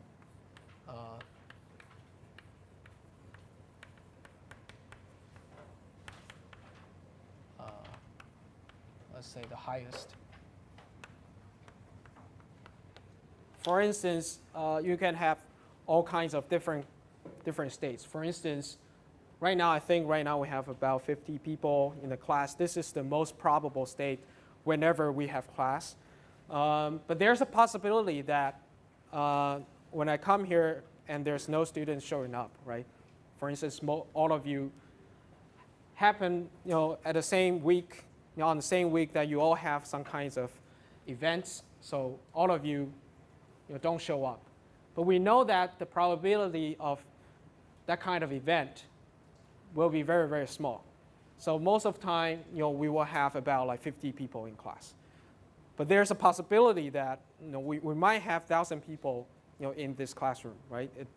It is possible. But we know that it's probably not going to happen, for this semester or for the next 10 years. We're not going to have that many people. But statistical mechanics states that when we have equilibrium, it means that we're seeing the most probable states. or the combination of these microstates is in its most probable form. And quantum theory postulates that if a particle is confined to move within a fixed volume, then the energy is quantized. And therefore, the reason why we want to, again, to talk about quantized system is because it makes things easier for us to discuss the probability of a state to occur. For instance, the reason why we say in a fixed volume is because only when a system is confined with a fixed volume, we will have quantized, energy states. And this quantization, this change, or the difference between each energy levels will be inversely proportional to the size of the system. So for instance, if you're dealing with a volume of gas that is very large, then the energy is not very well quantized. However, if you're dealing with a very, very small confined space, for instance, in nanosize, then you can expect the energy states to be more quantized. So the plot over here is to show you that depending on the size of the system, if the particle is confined in this distance of L, then the energy level will be like this. You have this kind of discretization of energy levels. However, if you decrease the size of your container, then this energy quantization, this difference between each energy levels will be increased. So the smaller the system you have, the more quantized system you get. So the statement here is actually very important. For any given particle, the spacing between the quantized values of energy, or the difference between each energy levels, decreases as the volume available to the movement of the particle increases. So if you increase the size of your system or the box, then this quantization effect will start to decrease. That's the reason why in our daily lives, we're living in a microscopic world. We don't see that many quantized effects. You have to go down to nanosize systems in order to see quantized effects. There are some exceptions, but most of the time, if you want to talk about quantum mechanics, quantum physics, it means that you have to either going down to a very confined space for your system, or you have to go down to very, very low temperature. So that's our argument here. Probably not related to what you're going to learn later, but this is probably the most important concept in quantum physics. So let us consider a crystal that contains, we have n identical particles, which means that these particles are all look alike. You cannot tell the difference. So there are, like, for instance, balls with the same color. And overall, these particles, they have a total energy U, which means that if you discuss this system in a macroscopic way, the internal energy is a fixed number, which is U. Then we want to see how many ways can the n particles be distributed over the available energy levels, such that the total energy of the crystal is still this number U. And what are the most probable, or what will be the most probable configuration among these different configurations? So to restate the problem, we have a plot like this. So imagine that we have a quantum system, a quantized system. It has 4 energy levels. So these are discrete levels. And each energy levels are separated by small u. Therefore, I listed here for the ground state, epsilon 0, the energy is 0. It is the ground state. If you move up one level, then you have gain an energy of small u. And if you move even forward, for each step, you gain an extra energy U. And we know that right now, the problem states that the total energy is 3U. And if you have 3 particles, then these are the possible configurations, right? You can have 3 particles, they all stay on the first level, or you can say the second level, depends on how you define it. But if they all stay at epsilon 1 at this level, then you know that for all the particles here, they all have energy small u. So if you plot them up, if you add them up, this will be 3u. Or you can have 2 of them on the ground states, which means that these 2 particles, they don't have energies. They all have 0 energies. But there's one that's being excited to the highest energy level, which is in the 3u states. So if you sum the energy up, it is still this number. And of course, you can also have this kind of distribution, like one's 0, and the other one is, one of them is 1, and the other is 2.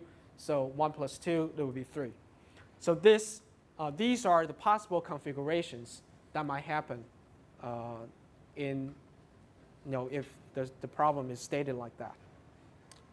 However, we know that it could be particle A, particle B, particle C residing in different energy levels. So there are several different possibilities.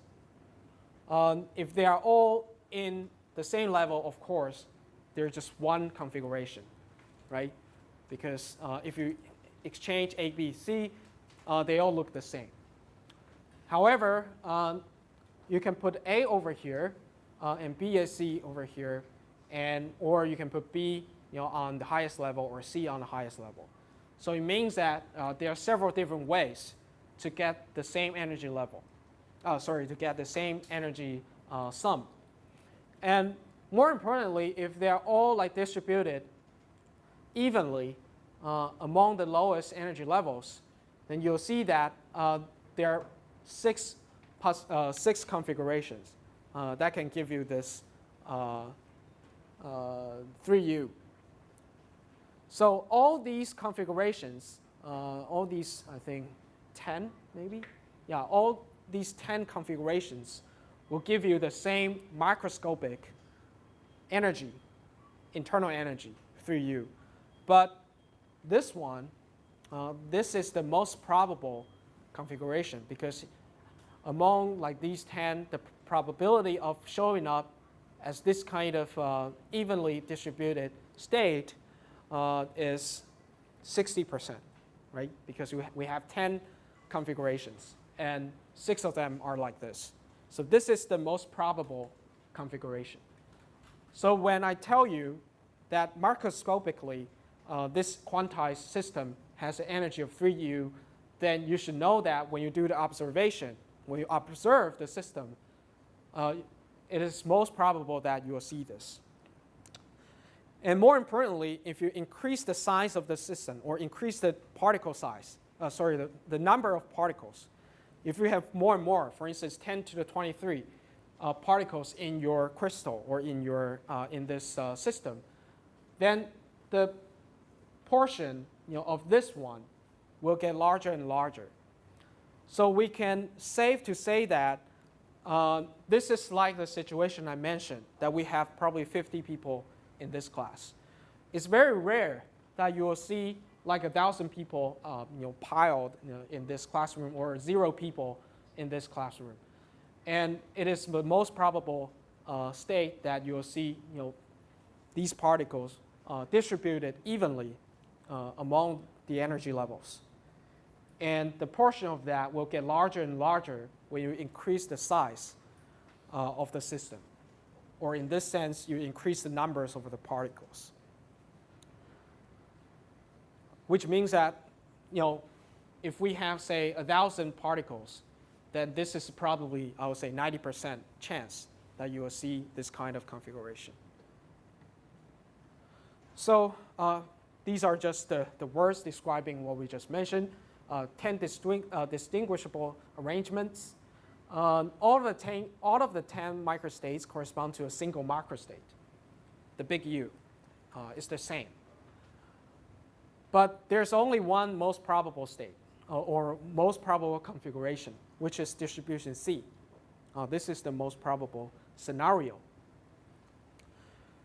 So let us now consider a more generalized situation. You have a system of fixed values of U and V and N. So these are the macroscopic quantities that you can measure or control. Internal energy, volume, and particle numbers. As long as these are fixed, we will say the microstate should be in its most probable state when the system is in equilibrium. So constant volume is required in order to go through what we're going to discuss, because in order that the quantization of the energy levels can be determined. So of course, if you don't know about quantum physics, this statement seems not so relevant. But if you have the concept of quantum physics in mind, like I just mentioned, the size of the system will determine the level difference among these different energy states. So only when the size of the system, volume, or L is fixed, we can discuss these quantized states. So again, this volume is L to the 3. So right now we fix this. Therefore, delta E is fixed. This is important. So for a system contains a very, very large number of particles. For instance, a mole of a particle, and they have like 10 to the 23 particles. The number of arrangements within the most probable distribution is very much larger than the number of arrangements in all of the other distribution. It means that what I argued earlier, that if you have more and more particles, then the contribution from C is, say, maybe 90% or 99%, while these are only, say, 1% or less. So if you have more and more particles in your system, the most probable distribution will become, probably you can say it is the only distribution that you will observe. But of course, we know that the possibility of seeing other states are still possible, but it is not very probable. Okay, so there's a difference between possible and probable. For a system containing n particles with corresponding energy distribution, let's say we have some certain energy levels starting from epsilon 0, the ground state, epsilon 1, and to some certain level we call epsilon r. And we have certain numbers of particles for the corresponding energy levels. For the ground state, we have n0, and we have n1 for state 1. And we know that if we add these all together, due to the conservation of number, we will retrieve this n over here. Therefore, let's say the first constraint, here I should put it there, this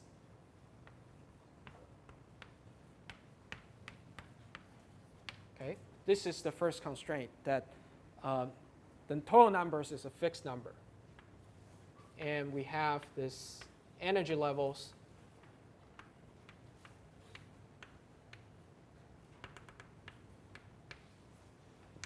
and perhaps this one has several. We know that if it's like for instance, a normal distribution, not a normal, but in thermal equilibrium, it should have this Boltzmann distribution, right? Maxwell-Boltzmann distribution. So you have a lot of particles on the ground states, and you have less and less when you move up to higher energy levels. And these are called N0, N1, say N2, N3, and NR. If you add all these numbers together, you'll get N, the total number. So right now we want to see the possible configurations. And if you know how to do that, this is high school math, that we want to find the possible configuration number. And this is how we calculate it. This is the reason why we have this is because at the very beginning, say you have m particles.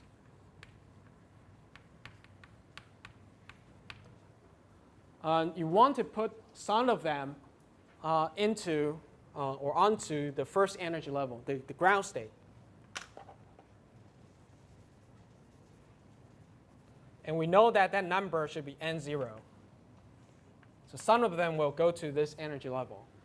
You pick n naught at the, to put into the first energy level, ground state. And you're left with m minus n0. So we should pick n naught of them. So it's Cn n naught.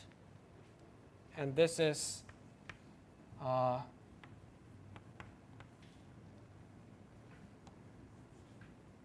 think it is, what's this? Should be calculated like this, right? This is from high school, if I remember this correctly. And for the next step, so this is the first step.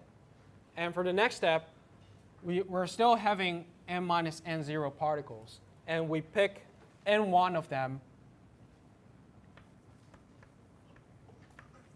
to put into epsilon 1, to put in this level. So for the second step, we have Cn minus n naught, and we pick n1. So this will be this over n1 m minus n naught n1. Right. Okay. So if you time these all together, let's say the next step is, you can imagine this will be something like this. Right? If you multiply all these together, this will give you the total configuration, possible configuration number. This is omega. Then if you tie all these together, this will cancel out. And we know that this will also cancel out. So eventually you have an exclamation, how to say this? Exclamation mark, maybe? I don't know how to say this in Chinese it's 节省, but English, I don't know, I forgot. Factorial? Yeah, so it's n factorial. And we have n naught and n1, n2. It's good. I don't remember math that much. So eventually you'll get these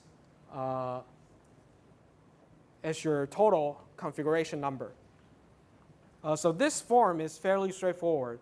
And if eventually you multiply them together, all together, so it can be simplified as something like this. You use a capital Pi to represent the multiplication for all these different numbers. And for the most probable distribution, we know that we want to maximize this term. Right? We want to see what will be the maxima of omega.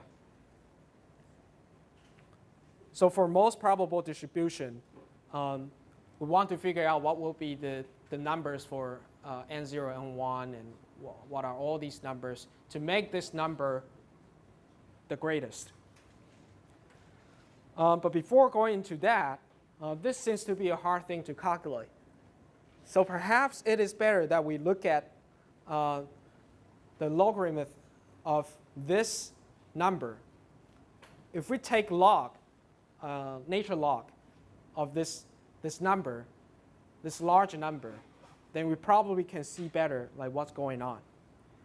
And there's an approximation that we frequently use, especially for this chapter. We use Stirling's approximation a lot. And I don't know how to prove that, but this is what it claims. Especially when x is large, then log x factorial will be x log x minus x. So this is an approximation that we will frequently use in this chapter. I think for some of the problems, you will need to use Stirling's approximation. So that's the reason why I box it up. So if this is large enough, then we take a log of omega. And it turns out that you can decompose the numerator and the denominator into, originally it's divided by this thing, then it is minus sign over here because we take log. So the first two terms are from the denominator. And the bottom thing is from the denominator, 从分母来的. So, and originally it's a multiplication for all these things, and because we take log, it becomes the summation of all these terms. Okay, so this is the first thing that we do once we apply Stirling's approximation. So the argument here again is that this is hard to calculate. So we try to see if we can use log of this to make more sense out of this thing. So now we'll come back to the constraints that we have. First of all, we have the total energy U. And we know that the total energy is the sum over all the particle energies. So depending on how many particles are there in each energy level, you time them together and then you sum them up. We know that this should be a constant. So this is the first constraint.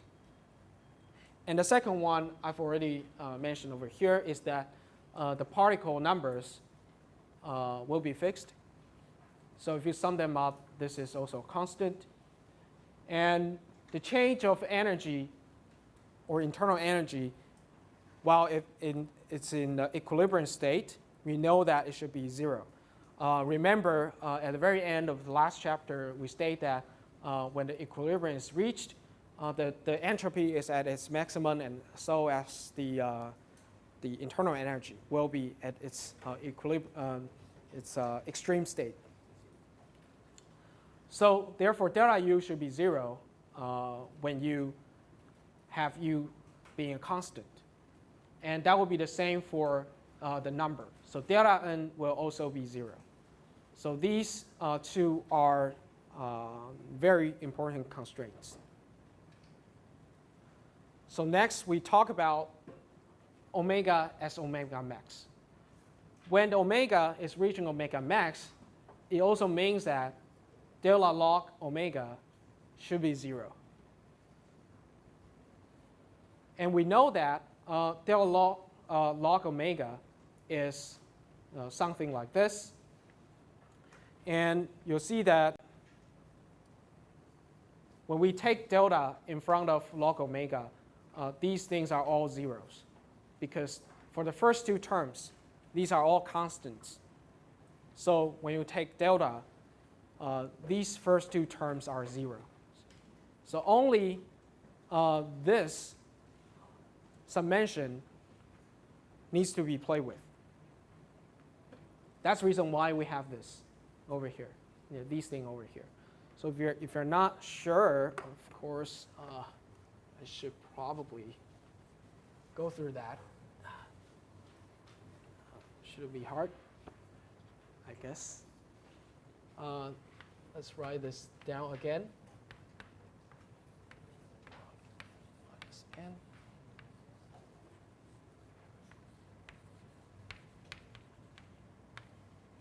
And we have I log ni minus ni. Something like this. And when we take delta, this is a constant. Therefore, the first term should be 0 when you take the delta of this thing, right? So the first term is 0. Now you're going to deal with these things. And similar to what you do for differentiation, you have the delta of this thing first.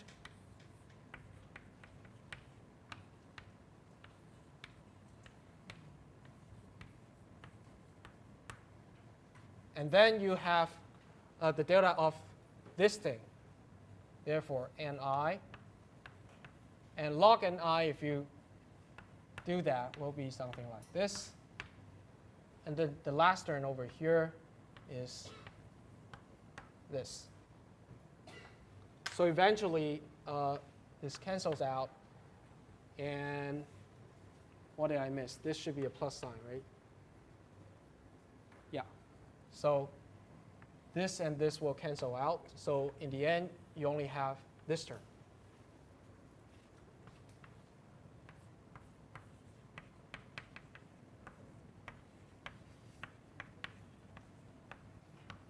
Okay. And this should be 0 when omega is in omega max.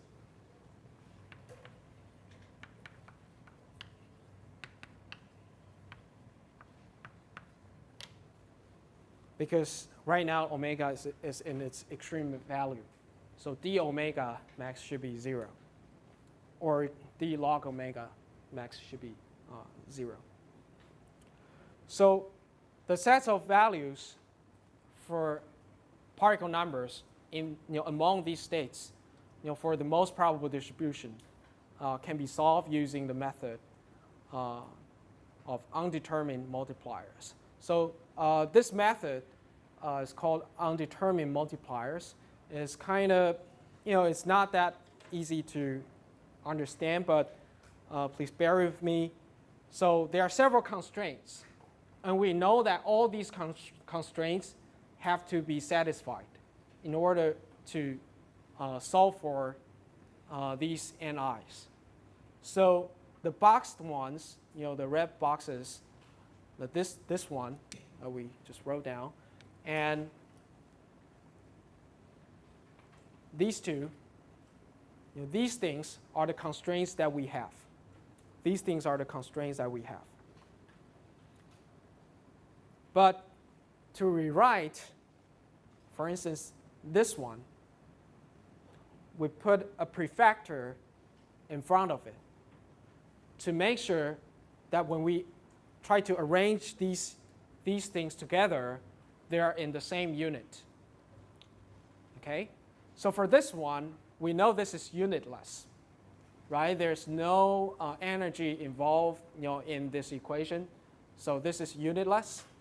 But if you look at this one, it has a unit of energy. So we want to remove that dimension. Therefore, we say that we times a prefactor over here, this beta over here, and it has a dimension of 1 over energy. Therefore, the unit for this one will be canceled out. So again, the reason why we have a beta over here is to make sure that this dimension is consistent with what we have over here. So first of all, we have this equation, and we have this equation, these two constraints. And then the last one is about the numbers. And again, we put a prefactor. And this prefactor is dimensionless because this is already having no units. So we don't have to worry about that. Okay, so we put just a factor in front of it. If we add these three together, we'll end up with an equation like this. And we can take delta ni out. So it means that these three things, if you add them together, it should be 0. Or if you move these two terms to the right-hand side, it turns out that the Ni should be in this form. So the conclusion is very simple. Is that if you go through all these, if you're trying to maximize the configuration, then the Ni will follow a Boltzmann distribution. So the argument here is, for the starting from here to here, it's only that when you maximize omega, then the distribution of particles among these levels will follow Boltzmann distribution. Okay, because as you can see, this is just a constant times exponential decay as a function of energy levels. So this will go back to the distribution that we mentioned earlier this semester. Right? For different energy levels, you'll get more and more particles when you go down to ground states, but when you go up, the numbers become smaller and smaller. And that depends on, that trend depends on what beta is. And through this process, we know that the beta over here has a dimension of 1 over energy. And eventually, we know that this is 1 over kBt. Right? We know this is 1 over kBt. So to summarize, at least here, if going through the textbook or the slides are too complicated for you, we can summarize that. We first define, omega as, this thing, and we want to maximize omega, and to find what's the distribution of Ni as a function of energy. So this is what we want. So the logic is that we have this first, and we maximize this to find this. And through this process, we have to find 3 constraints. And the first one is energy, and there's a number of particle, and there's this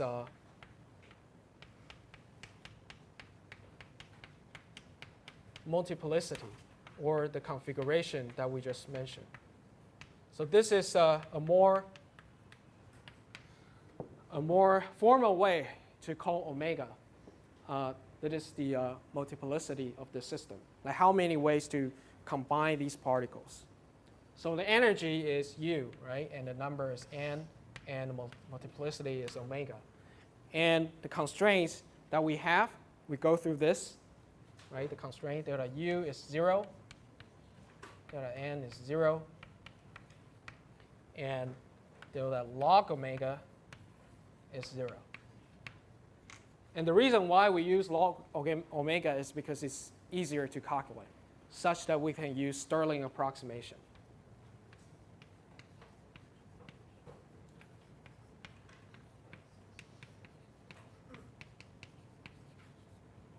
We can use Stirling approximation to do calculation.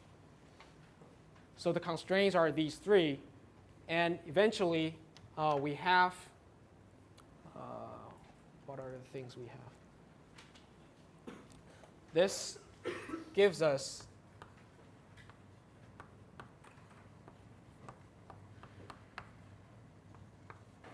this.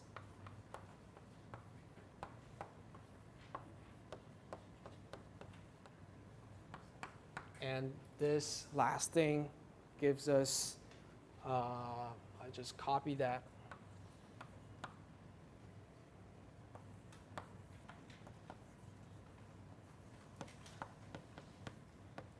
So we end up with these 3 things. The energy is fixed, so we have this constraint. Number is fixed, we have this one. And the last one, the multiplicity is maximized. So this should be satisfied. Although we have a minus sign here, but it doesn't really matter. So eventually we want to satisfy, we want to satisfy all these three simultaneously. So we want to add these things up together. And we check that, for this one, the unit, this is unitless, this is with a unit of energy, right? Because we have epsilon I over here. So we put beta in front of it. And here, we put an alpha over here. And beta has the unit of energy inverse. Or later, we'll see that this is KBT, 1 over KBT. So if we add these three things together,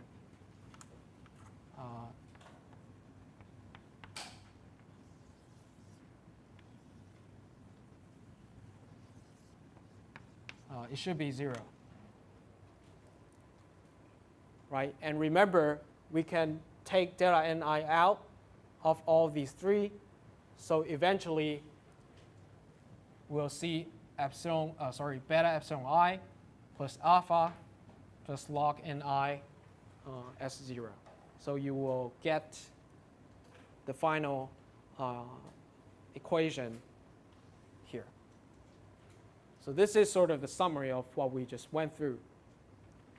And eventually, of course, you already know that this is Boltzmann distribution. This is what we will get. And more importantly, we haven't mentioned what this constant is, this exponential to the minus alpha. This constant is actually related to an important function called partition function. This partition function, if you're using, I saw some of you using the older version, it was P. It was alphabet P in that older version. But more commonly, people would use Z as partition function. And that has been changed in the 6th edition. So if you're using this new version, you're fine. This is the correct notation for partition function. So in most of the statistical thermodynamics textbooks, we use Z for partition function. So this constant we just mentioned earlier, prefactor in front of minus to the beta epsilon I, is something like this. It's something like this. And the total number over this partition function. And the partition function is defined as the sum over all possible exponential minus beta epsilon I. So this is actually one of the most important function in statistical thermodynamics. But it seems that not so important at this point. But later when we talk about more statistical thermodynamics, you'll realize that this function is very useful. Okay, so eventually, the number of particles in each energy level is simplified into this term, or this expression, which is very straightforward. You have the total particle, and the probability of the particle showing up in some certain energy state is exponential minus beta epsilon I over Z. So we can imagine that this partition function is all the possibilities, and you add them up. And then this is the possibility that this particle will show up in this energy level. So this is the derivation that we went through, and this is correlated to the distribution of the particles among these levels. And like I just mentioned, later we realized that this is actually KBT inverse. So this is related to the temperature of the system. Okay, so I'll stop over here, and I think you can go through the homeworks mostly, and next time we will finish chapter 4.